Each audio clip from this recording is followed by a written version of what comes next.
You're listening to The Jacob Valk Show. He's breaking down the latest and greatest in sports as only he can. Follow him on Twitter at RealJacobValk. Here he is, Jacob Valk.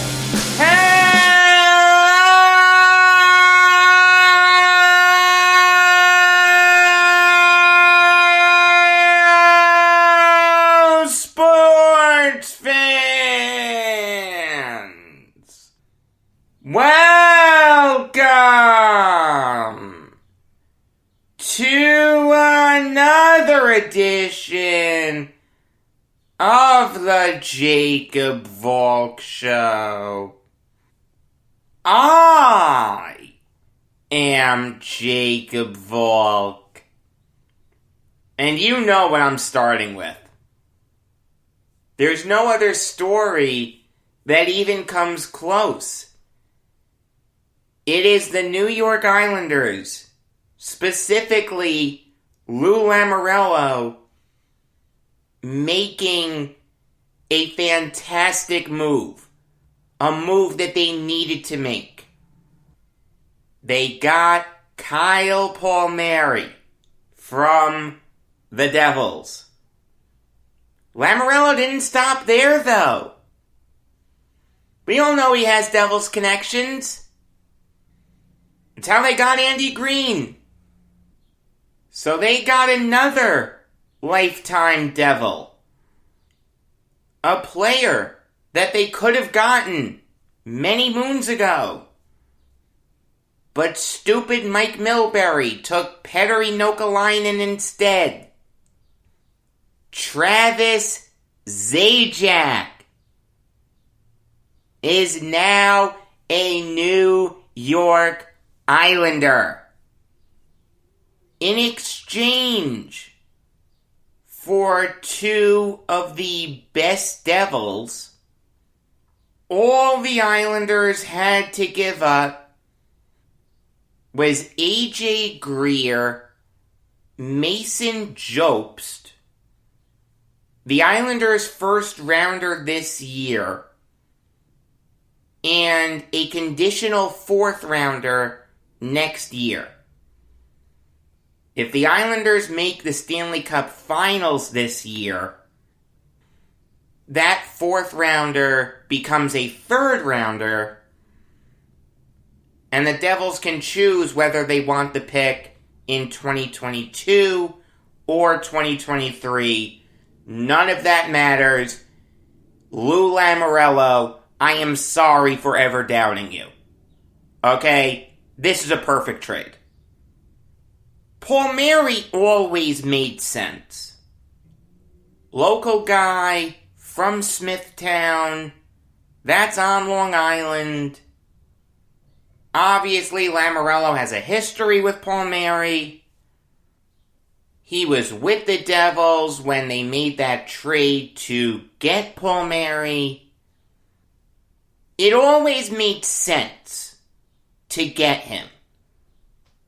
The Palmieri element, it's kind of weird. Usually when your team makes a big trade, you're taken aback by it. You don't see it coming. Like, I was taken aback by the Sam Darnold trade. I didn't see that coming. I was taken aback by the James Harden trade. It seemed like he was going to be a 76er. Palmieri going to the Islanders didn't surprise me. It always made sense. Give Lamoriello credit for realizing that. And getting it done. But the other element to this is Zajac, and you can't overstate the importance of Travis Zajac to this Islanders team. One of the biggest things that the Islanders lost with the Lee injury was their captain. They lost his leadership. There were games where they looked like a ship without a captain, where they were rudderless. They were just drifting along. Some people say that the captain doesn't really do anything.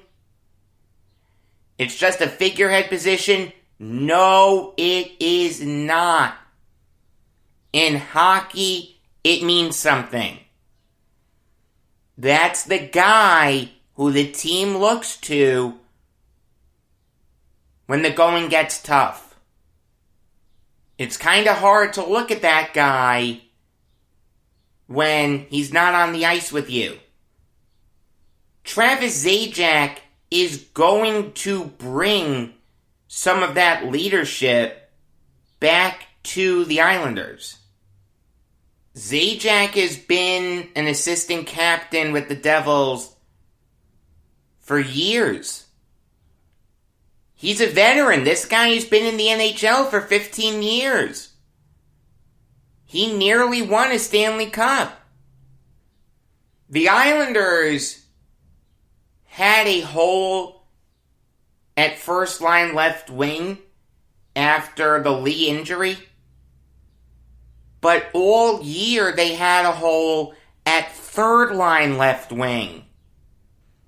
How many different guys have we seen in that spot? Kiefer Bellows failed. Michael DeCall failed. Leo Komarov failed. Ross Johnston failed. If you put Travis Zajac with J.G. Pageau and Oliver Wahlstrom, that may be the best third line in hockey. Very quickly, Lamoriello turned a weakness for the Islanders into a strength. Give him credit. I have been critical of Lamoriello. I did think he was overrated. I just didn't think he was doing what he needed to do to get this team over the hump. Then the Pageau trade and subsequent extension happened. That shut me up for a little bit. The offseason hit. Lamoriello didn't do much. He traded Devon Taves, which he kind of had to do. He wanted to clear up a spot for Dobson. You always had a sense that Andy Green was going to come back. And they had to clear cap room anyway. So, while the Taves trade upset some people, I understood the logic behind it. It was tough to see Taves go. I like Taves. I really do. But I understood it. It made sense. I wasn't getting up in arms about it.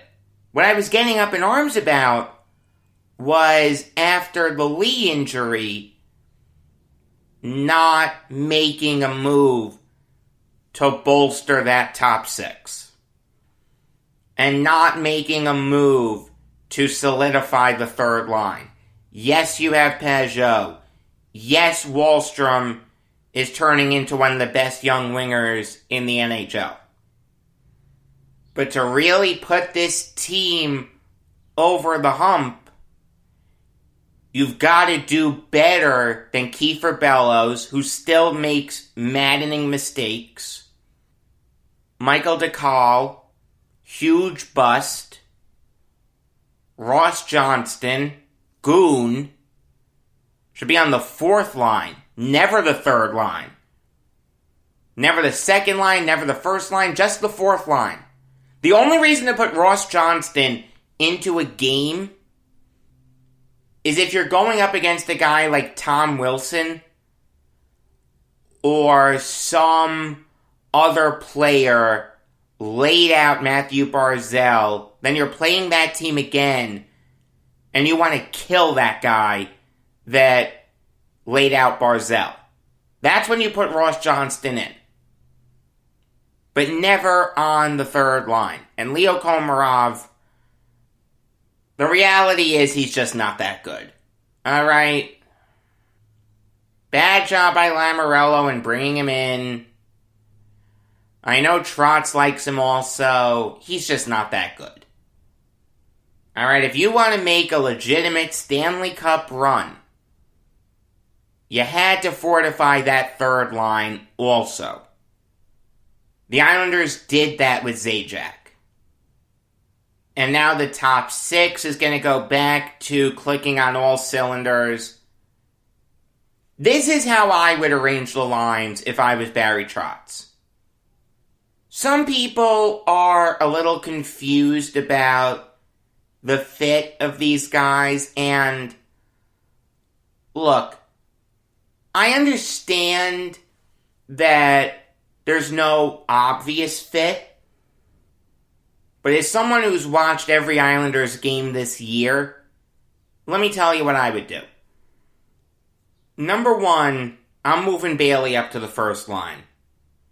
I understand that in a perfect world, Josh Bailey probably wouldn't be a first liner. But you gotta realize, he's fourth on the team in points. He doesn't need the puck on his stick a lot. You know Barzal is gonna like that. You know Eberle is gonna like that. And this is something that no one has talked about, because it's worked. Josh Bailey is a lefty who's been playing on the right wing. This notion that you need to be a righty to play on the right wing and a lefty to play on the left wing, in a perfect world, would that be the case? The answer is yes, because the angles are better, but it's not a necessity. You can be a righty and play on the left wing, and you can be a lefty and play on the right wing. That'll be significant when I talk about the third line, but I would move Bailey up to the first line. Let me really give a jolt to that second line by putting Palmieri on it. Maybe he can get Beauvillier going. Beauvillier hasn't had a great season. He only has 14 points this year in 30 games. I'm not saying I want to give up on him. I'm not saying don't tender him a contract. But you'd really like to see Beauvillier start to turn it on. I think Palmieri can help him do that. And the third line, it's really simple. Zajac is playing the wing, okay? I understand that he's never done it before consistently. I understand that once upon a time he was one of the best face-off takers in the NHL. But that ship has sailed. Do you know what Travis Zajac's face-off percentage is? 49.9. That's not good. That's the lowest mark of his career. By a whole percent. Yeah, maybe he's slipping a little bit. Maybe it would benefit him to play on the wing. I mean, I'll tell you, the Islanders do have multiple centers on lines. That is something they do. If they move Bailey up to the first line, he used to play center. He came up as a center. It wasn't until he moved over to the wing that he finally got his career going. Brock Nelson is obviously their center. Anthony Beauvillier has center experience. You can have multiple centers on a line. And Zajac strikes me as the kind of guy that would be okay with it. This guy's 35 years old. This is probably his last best chance to win a Stanley Cup. Because he does deserve it. Once upon a time, this guy was one of the better players in the NHL. Gentlemanly player, always played the game the right way, excellent defensive forward. You could put him on the power play, you could put him on the penalty kill. He made all of his line mates better. I liked watching Zajac for all those years with the Devils. Again, it is a black mark on Milbury's legacy, and believe me, he has a lot of black marks, but one of them is the fact that he had the opportunity to take Travis Zajac, but he took Petteri Nokalainen instead. I remember when I was younger, sitting in section 324 of the Nassau Coliseum, a section that doesn't even exist anymore. I looked to see who the Islanders took in the draft. Hey, they're going with a youth movement. Have they executed it as best they can? You see Nokalainen, who only played 15 games with the Islanders. He ended up getting traded for Ben Walter. It's okay if you don't remember that name. I barely remember that name. Meanwhile, you see Travis Zajac play basically every game. You see him on that line with Zubris and Langenbrunner. And you say, man, it would have been nice to have him instead of Nokalainen. Man, it would have been nice to have Zach Parise instead of Jeff Tambellini. If you have to take a second-generation Islander, why couldn't you make it Parise? Why did you have to make it Tambellini? You may have noticed that I'm not talking a lot about what the Islanders gave up. That's because they gave up nothing. A while ago, I talked about the Arthur Staple article where he brought hypothetical trade proposals to NHL front office executives. I'm sure that if this trade was brought to one of those executives, they would have said, are you kidding? There's no way the Devils are going for that. People are saying that AJ Greer and Mason Jobst are young. They're prospects. No, they're not. No. That's just wrong. Anyone who says that does not know what they are talking about. AJ Greer had every opportunity to secure a role for himself with the Colorado Avalanche. He failed. They couldn't wait to get rid of him.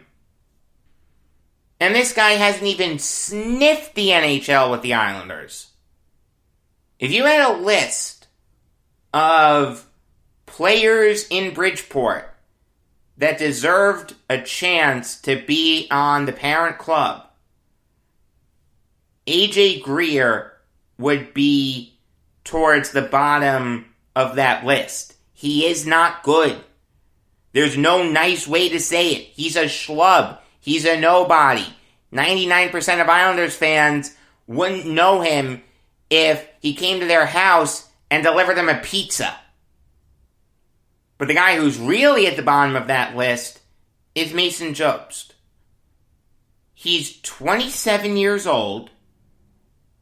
That's not young in terms of NHL players. He's definitely not a prospect. This guy spent 4 years at OSU. Lord knows he needed it. Did nothing in Bridgeport. He's a schlub. You gotta wonder what the Devils are thinking here. We gave away 2 players, so we just need to pick 2 players at random? Alright, yeah, sure. Give me your 2 worst Sound Tigers. Oh, that's Greer and Jobst? Okay, we'll take them. Doesn't matter. We just want the pick. The pick isn't nothing. it is a first rounder. But you gotta realize something. This Islanders team has a legitimate chance to win the Stanley Cup. They are tied with the Capitals for being the best team in the East Division. They are only 3 points behind the Leafs for the President's Trophy. What's been their biggest issue all year? Every year that Lamoriello and Trotz have been there. Offense. Generating offense. What are Palmieri and Zajac gonna do? Generate offense. What did I say that the Islanders needed? After the Lee injury, they needed a top 6 forward and a third liner. That's what they got here. The fourth that can become a third, who cares? This gives the Islanders a real chance of winning the Stanley Cup. Am I going to slam my fist on the table and say they're going to win it? There's no question. No, I'm not going to do that. But do I think they have just as good a chance of winning it as the Leafs do? As the Lightning do? As the Avalanche do? As the Golden Knights do? Whatever team you want to throw out there, yes, I do. Some people are saying that this could mess with the Islanders' chemistry. They're a team that's built on chemistry. The Islanders' success is just a part of all these players buying in. You don't want to risk it. There's no doubting the impact that Barry Trotz has had on the Islanders. Barry Trotz is the second best coach in Islanders history. I'm not going to sit here and say that chemistry isn't a big part of why the Islanders have gotten here. I'm not going to say that the fact that these guys bought into Trotz's defense-first system isn't important, but what makes you think Palmieri and Zajac won't? These guys aren't head cases. They're not disruptive in the locker room. Lou Lamoriello knows these guys, alright? If he really thought there was a chance that these guys would upset the apple cart, he would have gone a different route. This is a fantastic trade for the Islanders. It's just that simple. Anyone who doesn't like it from the Islanders' perspective does not know what they're talking about. Take it from me, someone who's watched every game of theirs this year. Someone who has never been afraid to criticize them. This is the best opportunity that the Islanders have had since the dynasty to win a Stanley Cup. Imagine how great it would be to close out the Nassau Coliseum with a Stanley Cup and to open up UBS Arena as defending Stanley Cup champions. My mouth is watering just thinking about it. Moving on now to the Florida Panthers making a big trade of their own. They got rid of some of the dead weight on their team as they traded Brett Connolly, Henrik Borgstrom, Riley Stillman, and a 7th rounder to the Blackhawks for Lucas Carlson and Lucas Wallmark. You get the sense that this is just clearing up cap room for the Panthers. When you look at this trade in a bubble, you see a great team in the Panthers, tied with the Avalanche for having the second best record in the NHL, and they're getting two schmageggies in Carlson and Wallmark. Once upon a time, did it look like Wallmark could turn into something? The answer is yes. He had a couple good years with the Hurricanes. But the reality is his defense just never came along. He was not a good two-way player. Made a lot of mistakes.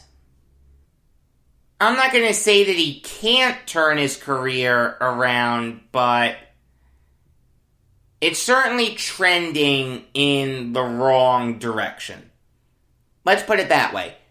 If you're looking to make a Stanley Cup run, trying to fix Lucas Wallmark probably isn't the best way to do that. And you gave up a couple interesting pieces. Forget Riley Stillman, okay? He's probably never going to work out. I'd be really surprised if he did. It's easy to see where all the talent in that family went. This guy has played 43 games in the NHL over 3 seasons and hasn't scored a goal. I don't care that he's a defenseman. That's a bad sign. The Panthers gave him every opportunity to pan out. He never could. Brett Connolly parlayed one really, really good year with the Capitals, where he scored 22 goals and had 46 points, into a big 4-year, $14 million deal with the Panthers.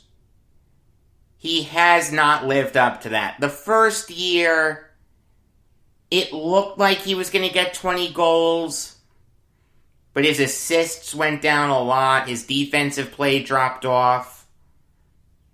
And this year, he only had 4 points in 21 games. That was quickly turning into one of the worst deals in the NHL. But the Blackhawks have said that they're willing to take on bad contracts if they can get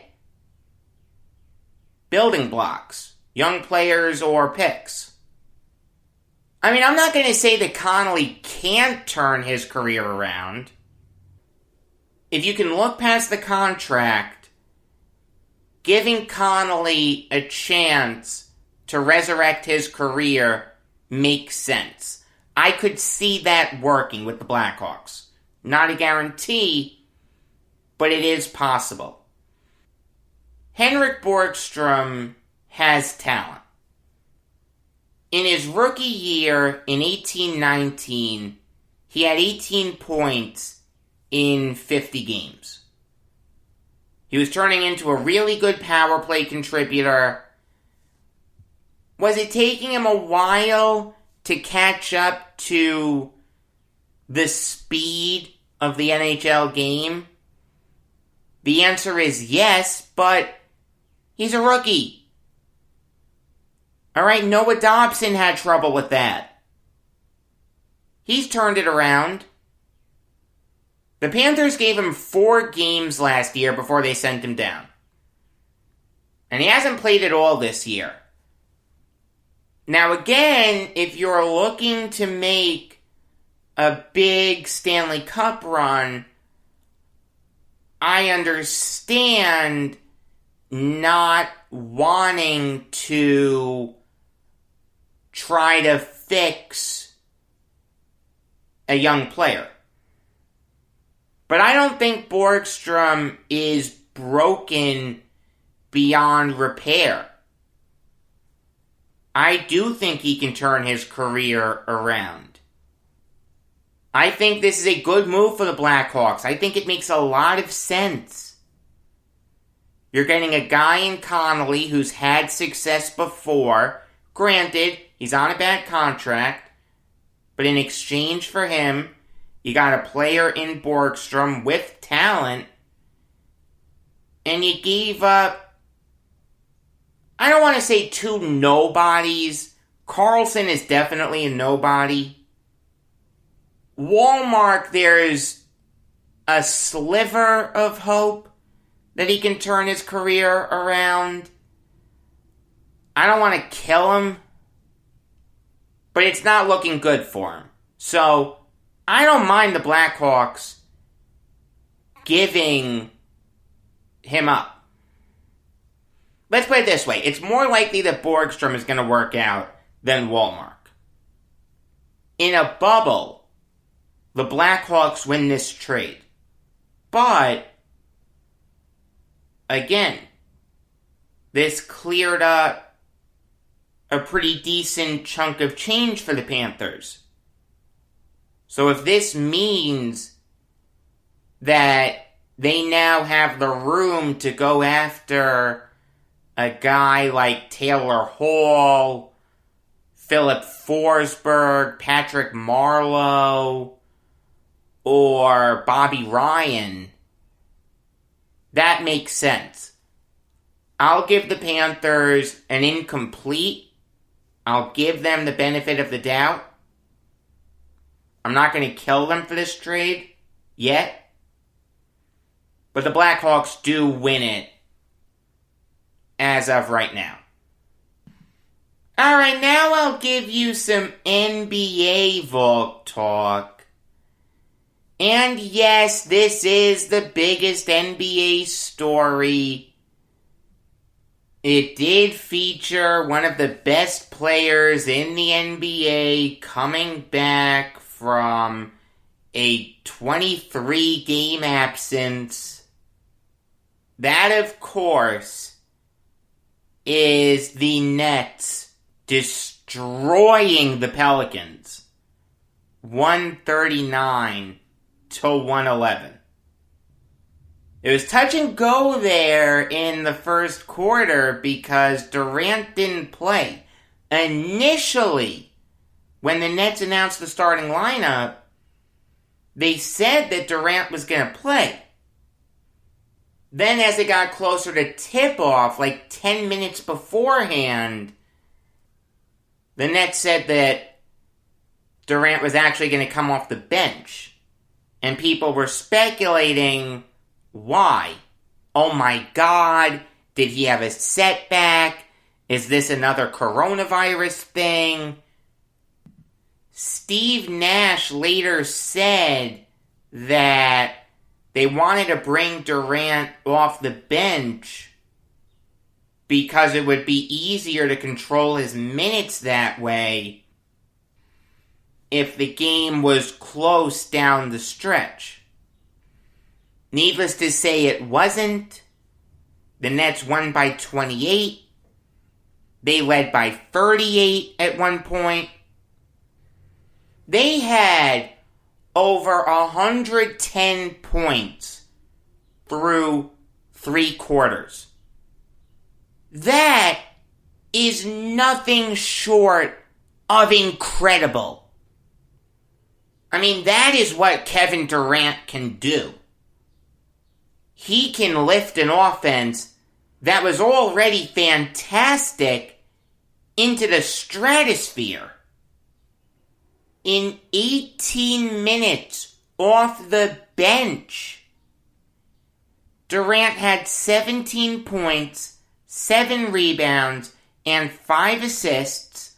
He was perfect from the field, shot 5 for 5 from there, 2 for 2 from beyond the arc, 5 for 5 from the charity stripe. I don't want to say it looked like he had been playing for the past 23 games because he did commit 6 turnovers. But it was the kind of return that made you think as a Nets fan this team isn't going to lose a game in the playoffs? When everyone comes back healthy, how do you beat this team? Seriously. This team just put up 139 points without James Harden. With Harden in that lineup, the Nets may put up 160. What's the record for the most points scored in a playoff game in just 4 quarters? Seriously, I'm asking. I don't know what it is, but the Nets have a great chance of breaking it. I mean, this Nets team, when they get Harden back, who should be back in a week or two, if you're gonna have a hamstring strain, let it be grade 1. That is the mildest of the hamstring strains. And what did I say on Monday? I want Harden to take it easy. I was concerned about his increased workload. It's tough for me to say that an injury is a good thing, but this could be a blessing in disguise. The Nets were riding Harden hard, no pun intended. With this injury, he can take it easy, take his time in getting back. I mean, by then, Kyrie will probably take a few games off because that's the way it seems to be working. But then after that, the big three is going to get a lot of games together to get themselves fully comfortable with each other in advance of the playoffs. Some people aren't concerned about the chemistry. I am. I'm not saying I'm overly concerned about it. I'm not saying it's going to keep them from winning an NBA title. But I do think it's something worth keeping an eye on. On the notion of nitpicking things to look out for with the Nets because they're so great and you have to try really hard to come up with negatives about them. It's okay if you want Durant to come off the bench so that you can easily control his minutes. That makes sense, but you can't say that he's going to be in the starting lineup and then pull him 10 minutes before tip-off. That does not work. That got a lot of people scared. I mean, you had a lot of people tuning into that game expecting to see Kevin Durant. If they just watched the first quarter, they didn't see him. I mean, it's a nationally televised game. You're going to have people flipping around. If they see the first quarter of Pelicans Nets announced as the grand return of Kevin Durant, and he's not on the court, they're not turning that game back on. That's just a bad job by the Nets. Just be more transparent. Does it matter much? No. But it would do my heart a lot of good. But again, there's really not much you can get upset about with the Nets.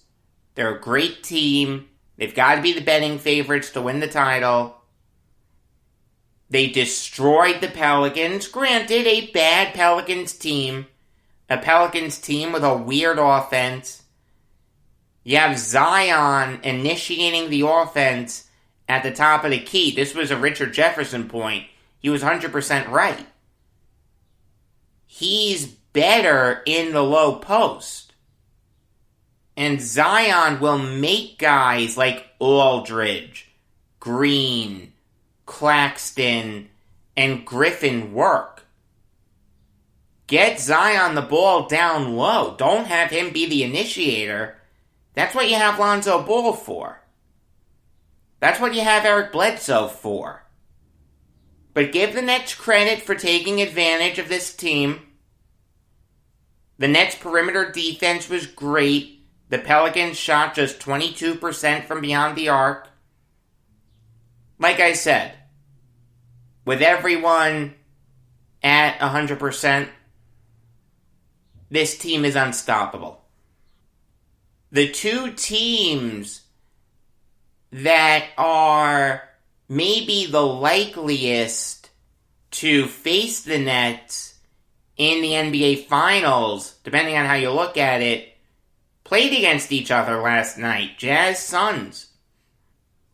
As it stands right now, they are the top two seeds in the West. That does mean something. And the Suns had a very impressive win in overtime last night. They did a great job dominating the glass. DeAndre Ayton and Jay Crowder were fighting Rudy Gobert for every rebound. Devin Booker went off. Chris Paul went off. Look, I've doubted the Suns, but to beat the Jazz? Hey, that's impressive. If you can beat them when Donovan Mitchell drops 41 points and Bojan Bogdanovic drops 20, you're in good shape. Don't look now. But the Suns have won 7 straight. They're 3 games up on the Clippers for the 3 seed. I've doubted their chances of making a big playoff run because I don't think they have the experience for it. But look, this Suns team is clicking on all cylinders right now. And it would make everyone really happy to see Chris Paul finally go on a big playoff run. He's a future Hall of Famer who's never made the NBA Finals. It would make a lot of people's hearts very happy to see Paul in the NBA Finals. I'll say this, it's possible. I don't think it's going to happen. Overall, I do think the Jazz are better. I think they beat the Suns in a 7-game series. I think the Clippers beat them in a 7-game series. The Lakers, with everyone healthy, beats them in a 7-game series. The Nuggets may beat them in a 7-game series. The Blazers may beat them in a 7-game series. I'm not sold on the Suns, but I'll give them credit. That was a big statement win yesterday. Alright, now I'll give you some NFL Valk talk. And I'll start with the Eagles signing Eric Wilson to a 1-year deal worth up to $3.25 million. And I don't mind this move for the Eagles. In Wilson's first couple years in the league, he was a good backup linebacker for the Vikings, played about 20 snaps a game, played well, didn't embarrass himself. His rookie year, according to Pro Football Focus, he had a 62.7 overall grade. Then his sophomore year, it went up to 67.6. Then the Vikings made him a starter, and the wheels came off. He was not good, dreadful tackler, dreadful in run support. He had just a 53.5 overall grade. But if you want to have Eric Wilson as a backup linebacker, you can do that. I don't mind that. And I don't mind you paying a backup linebacker about $3 million. The thing is, though, the Eagles do have some holes at linebacker. Outside of TJ Edwards, they really don't have any starters there. If the plan is to have Wilson start, that's going to end poorly. But if you're going to target linebackers in the draft and you just want a veteran backup, I don't mind that. So I don't mind this move for the Eagles. It does make sense. I just don't see them making any noise this year. I think Hurts is going to fail. I think Howie Roseman will be fired. That means that Nick Sirianni's going to go. I just don't see how they can keep up with Washington, the Cowboys, and the Giants. I do want to talk about the death of Philip Adams, who died early today at the age of 32. Now, this is not a eulogy for Philip Adams. This is not a tribute to him. Philip Adams is a monster. He killed 5 people, nearly killed a 6th, and then, after a standoff with police, he turned the gun on himself. So he committed a quintuple murder-suicide. This guy is a monster. This guy is a disgusting human being. He should burn in the deepest, darkest pits of hell. This guy killed a 70-year-old doctor named Robert Leslie, who was very well respected in Rock Hill, South Carolina. His wife, Barbara, someone who was working at the Leslie household, James Lewis, and 2 of the Leslie's grandchildren. Ada Leslie was 9. Noah Leslie was 5. I'm going to make a prediction. It's going to come out that he had CTE. And people are going to blame CTE for this quintuple murder-suicide. That's a lazy way of thinking about it. We've heard stories of a lot of former NFLers with CTE. They don't kill 5 people. They may kill themselves, which is obviously terrible. There's no question. But when's the last time you heard of a quintuple murder-suicide? Some people are going to say this is a gun control issue. We need to take all the guns. No, it's not that. A lot of people have guns, and they don't kill 5 people. The real issue is, how did someone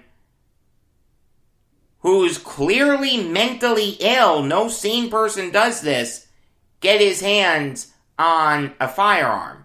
That's the issue here. I don't want to get too political, though. I did that yesterday. I mean, I vaguely remember Philip Adams. I'm not going to lie to you. I'm not going to say that I have vivid memories of him. I remember him as one of the guys who John Idzik brought in before the start of the 2014 season to play cornerback because he wouldn't sign a corner in free agency. Clearly Adams wasn't that good. Was he dreadful? truthfully, I don't remember. The one thing I remember is that he wore 24. He was the second Jet to wear 24 after Revis. Darius Reynaud wore 24. He was a special teamer for the Jets. Then Adams wore it. And now that I'm thinking about it, I think I remember seeing Adams get torched a lot. Because I think I remember thinking to myself, if the real 24 was there, this wouldn't be happening. That could be a false memory, though. I mean, there are a lot of Jets fans that wouldn't remember Phillip Adams. There are a lot of Raiders fans that wouldn't remember him. Niners, Patriots, Seahawks, or Falcons fans, they're not remembering him. I guess we'll remember him now. As a disgusting human being.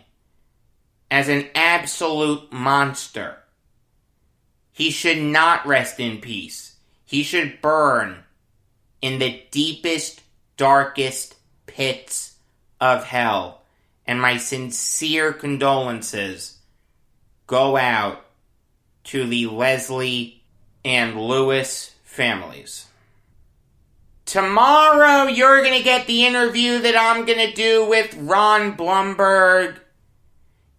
He wrote a book about his relationship with Thurman Munson. I'm really looking forward to this, let me tell you. It should be a lot of fun. Until then, I am Jacob Valk saying that Joe DiMaggio threw harder than Charlie Huff.